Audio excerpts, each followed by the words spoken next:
కుప్పం మీకు మీ సొంత నియోజకవర్గం, దాదాపు 5-6 సార్ల నుంచి మీరు శాసనసభ్యుడిగా వ్యవహరిస్తూ ఉన్నారు. కుప్పం ఎయిర్ స్ట్రిప్కి సంబంధించి 2019 జనవరి మాసంలో మీరు అక్కడ శంకుస్థాపన చేశారు. ఏమైంది చెప్పండి, ఏం జరిగింది చెప్పండి? చంద్రబాబు నాయుడు గారి ఫ్లైట్ ఏమైనా కుప్పంలో దిగుతున్నాడా? ఆ ఎయిర్పోర్ట్ ప్రారంభమైపోయిందా? లేనిపోయినటువంటి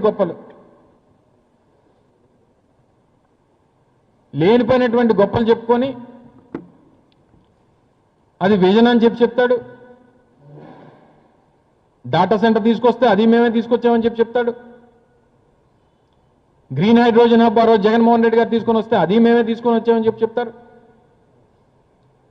చివరికి భోగాపురం ఇంటర్నేషనల్ ఎయిర్పోర్ట్కి మంచి కనెక్టివిటీ విశాఖపట్నం నుంచి ఉండాలని చెప్పి ఆ రోజు గ్లోబల్ ఇన్వెస్టర్ సమ్మిట్ విశాఖపట్నంలో జరిగితే గడ్కరీ గారిని ఆ రోజు ముఖ్య అతిథిగా ఆహ్వానించి వారితో అనౌన్స్మెంట్ చేయించి ల్యాండ్ పార్ట్ ఏదైతే ఉందో రాష్ట్ర ప్రభుత్వం భరిస్తాం, మిగిలినటువంటి ప్రాజెక్ట్ కాస్ట్ అంతా కూడా కేంద్ర ప్రభుత్వాన్ని భరించమని చెప్పి రిక్వెస్ట్ చేసి ఆ రోజు వేదిక మీదే లెటర్ రాసి గడ్కరీ గారికి ఇచ్చి ఆ వారితో అనౌన్స్ చేయించినటువంటి ఘనత ఆ రోజు జగన్మోహన్ రెడ్డి గారు.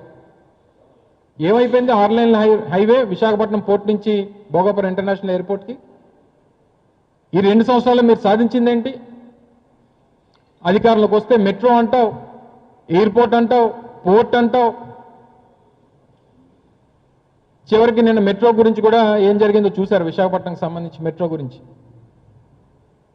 ఫీజిబిలిటీ రిపోర్ట్ లేదు, మళ్ళీ తయారు చేసి పంపించమని చెప్పి కేంద్ర ప్రభుత్వం చెప్పింది. ఇంక ఇది ఎలా మనకి 2029 ఎన్నికల వరకు తిప్పుతాడు దీన్ని. 2029 ఎన్నికలు వస్తాయి ఫిబ్రవరిలో ఎప్పుడో, దానికి కూడా ఒక టెంకాయ కొడతాడు ఈ టెంకాయ బాబు. అక్కడేమో ఆవకాయ అంటాడు అమరావతి. ఏ ప్రాజెక్టు కనిపిస్తే ఆ ప్రాజెక్టుకి టెంకాయ నాదే అంటాడు. మంగళగిరిలో పప్పు, అమరావతిలో ఆవకాయ, ఆంధ్రాకి అప్పులోను, చంద్రబాబుకి గొప్పలోను. ఇంతకు మించి నాకు తెలిసి ఈ 2 సంవత్సరాల్లో ఏమీ నాకు తెలిసి ఆయన సాధించింది ఏమీ లేదు. ఏమనంటే విజనరీ. విజన్ అంటే జగన్మోహన్ రెడ్డి గారిది, మరి మీదేంటి భజన? భజన అంటే చంద్రబాబు, విజన్ అంటే జగన్మోహన్ రెడ్డి గారు. ఇది ఈ 2 సంవత్సరాల్లో రాష్ట్ర ప్రజలు తెలుసుకున్నది. Publicity publicity publicity. ఏదన్నా మనం సాధించి చెప్పుకోవడంలో తప్పలేదు, మనం చేసి చెప్పుకోవడంలో తప్పలేదు. చేయకుండా నేనే చేశానని చెప్పి చెప్పుకోవడంలో చంద్రబాబు నాయుడు గారిని మించినటువంటి నాయకుడు బహుశా నాకు తెలిసి ప్రపంచంలో ఉన్నాడు. దీని అంతటికీ మళ్ళీ రోజు సాయంత్రం 7 అయితే ఇంకా టీవీ ఆన్ చేసామంటే చచ్చిపోతున్నాం. భజన, విపరీతమైన భజన. పాపం జాకీర్ హుస్సేన్ గారు చనిపోయి ఎక్కడున్నాడో, ఆయన మించిపోయారు తబలా కొట్టడంలో. ఏ టీవీ పెట్టినా ఓ జాకీర్ హుస్సేన్. టీవీ పెడితే ఓడగొడుతుంటాడు, ఏబిఎన్ పెడితే ఓడగొడుతుంటాడు, ఈటీవీ పెడితే ఓడగొడుతుంటాడు. ఎవరిలో చూసినా జాకీర్ హుస్సేనే కనబడుతున్నాడు.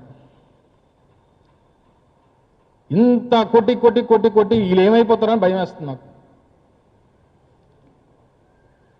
ఇంత డప్పు కొట్టి కొట్టి కొట్టి తీరా రాష్ట్రం ఏమైపోయిందంటే మొత్తం అప్పుల పాలైపోయింది. 2 సంవత్సరాల్లో 3 లక్షల కోట్ల. వాళ్ళు నిజంగా అంటే నాకు తెలిసి బహుశా వారు కూడా చిన్న సిగ్గేసి ఉంటుంది. మనం కాదు కదా, మనం నిర్మించలేదు కదా, పర్మిషన్లు మనం కాదు కదా, భూసేకరణ మనది కాదు కదా, కాంట్రాక్టర్ని కావాల్సినటువంటి ఆ ఫెసిలిటీస్ అన్నీ మనం ఇవ్వలేదు కదా, ఇది కూడా మనం చేస్తే బాగుంటుందో బాగోదో అని చెప్పి తండ్రి కొడుకులు ఇద్దరు రాలేదు. పాపం మన రీల్స్ రామ్మోహన్ని పంపించారు. పాపం ఆయన ఏదో ఆయన ఘనతగా ఆయన ఫీల్ అయిపోతున్నాడు. ఆయన ఫ్లైట్ దిగి ఆయన ఏదో సాధించినట్టుగా. విజయవాడ ఎయిర్పోర్ట్ నేను మంత్రిగా ఉన్నప్పటి నుంచి అది అలాగా తాజ్మహల్ కట్టినట్టు కడుతూనే ఉన్నారు సంవత్సరాల తరబడి. మరి మినిస్ట్రీ ఆఫ్ సివిల్ ఏవియేషన్ అంటే ఓన్లీ భోగాపురం ఇంటర్నేషనల్ ఎయిర్పోర్ట్ కాదు కదా, రాష్ట్రంలో చాలా ఎయిర్పోర్ట్లు ఉన్నాయి. అందులో ముఖ్యంగా ఈ విజయవాడ ఎయిర్పోర్టు రోజు మీ ముఖ్యమంత్రి గారు, మీ సకల శాఖ మంత్రి గారు, మీ డిప్యూటీ సీఎం గారు అందరూ దిగుతుంటారు కదా, మరి ఆ ఎయిర్పోర్ట్ ఎందుకు అవ్వలేదు 2 సంవత్సరాల్లో? ఇది ఇంత పెద్ద ఎత్తున ఇవన్నీ కార్యక్రమాలు చేస్తే కడుపు మంట. ఈ మధ్య ఈనో కూడా దొరకట్లేదట కదా షాపుల్లో. ఎవరు చెప్తున్నారు? అది చాలా సేల్ అయిపోతుందండి, ఎక్కువ మంది తెలుగుదేశం, బీజేపీ, జనసేన వచ్చి కొనుకెళ్ళిపోతున్నారండి నేను. ఎందుకు కడుపు మంట? మీరు ఏదైనా సాధించండి. 2 సంవత్సరాలు నాకు తెలిసి ఏదన్నా ఒక ప్రభుత్వం మారిన తర్వాత ఒక 6 నెలలు జగన్మోహన్ రెడ్డి గారిని మెచ్చుకోవడం, లేకపోతే జగన్మోహన్ రెడ్డి గారిని అభినందించడం, ఇవన్నీ పక్కన పెట్టాను. కనీసం వాస్తవాలు, నిజాలు అనేటువంటివి ప్రజలకి చెప్పే క్రమంలో కాస్త సిగ్గుపడి మనం చెప్పి కోరుతా ఉన్నా. మనిషి పుట్టిన తర్వాత కొంత సిగ్గు సర్వం అనేటువంటిది ప్రతి మనిషికి అవసరం. సో ఈ ప్రభుత్వ పెద్దల్ని ఎవరికో పిల్లలు పుడితేనట ఈ పారిపోయి హాస్పిటల్కి తండ్రి పేరు రాయించుకున్నాడట. అలా ఉంది మీ మీ మీ వాలకం. నా బిడ్డ అని. ఆ తల్లి చెప్పాలి కదా. సో ఈ పద్ధతి మార్చుకొని కొంచెం కొత్త సంవత్సరం కాబట్టి, పండగ వస్తుంది కాబట్టి మీకున్నటువంటి ఆ సిగ్గులేనితనాన్ని, లేదా మీకున్నటువంటి ఈ మేనేజ్మెంట్ స్కిల్స్ని, లేని దాన్ని ఉన్నట్టుగా ప్రచారం చేసేటువంటి మీ గొప్ప క్వాలిటీస్ని దయచేసి రేపు భోగిమంటలో కలిపేయండి. ప్రజలకు మంచి చేసేటువంటి కార్యక్రమాలు రేపు సంక్రాంతి నుంచి మొదలు పెట్టండి. కొత్త సంవత్సరం వచ్చింది, 5 రోజులు అయిపోయింది. కనీసం సంక్రాంతి వరకన్నా ఆ భోగిమంటలో మీ సిగ్గు శరాన్ని ఏవైతే ఉన్నాయో అలాంటివి ఉండాలి మనిషికి. మనిషి జన్మ ఎత్తిన తర్వాత అనేటువంటి కొంచెం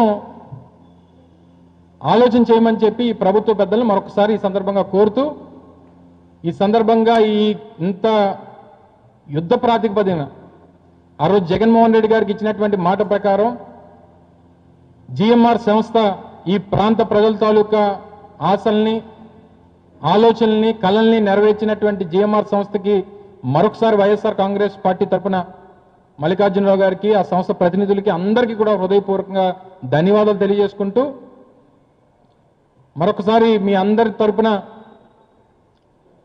జగన్మోహన్ రెడ్డి గారికి కూడా మా తరఫున ఈ గొప్ప కార్యక్రమాన్ని ఈ ప్రాంతానికి అందించి ఈ ప్రాంత ప్రజల తాలూకు కళను నెరవేర్చినటువంటి జగన్మోహన్ రెడ్డి గారికి కూడా హృదయపూర్వకంగా అభినందనలు తెలియజేసుకుంటా ఉన్నాను. Thank you.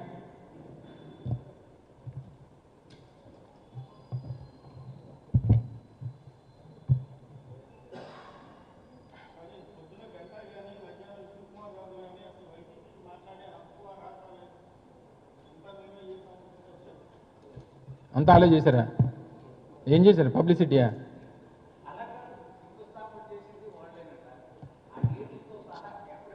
నేనే చెప్పాను కదా, వాళ్ళు చెప్పడం ఎందుకు, నేనే చెప్తున్నాను కదండి. చంద్రబాబు నాయుడు గారు శంకుస్థాపన ఎప్పుడు చేశారో నేనే చెప్తున్నాను కదా, వాళ్ళు ఎందుకు చెప్పడం?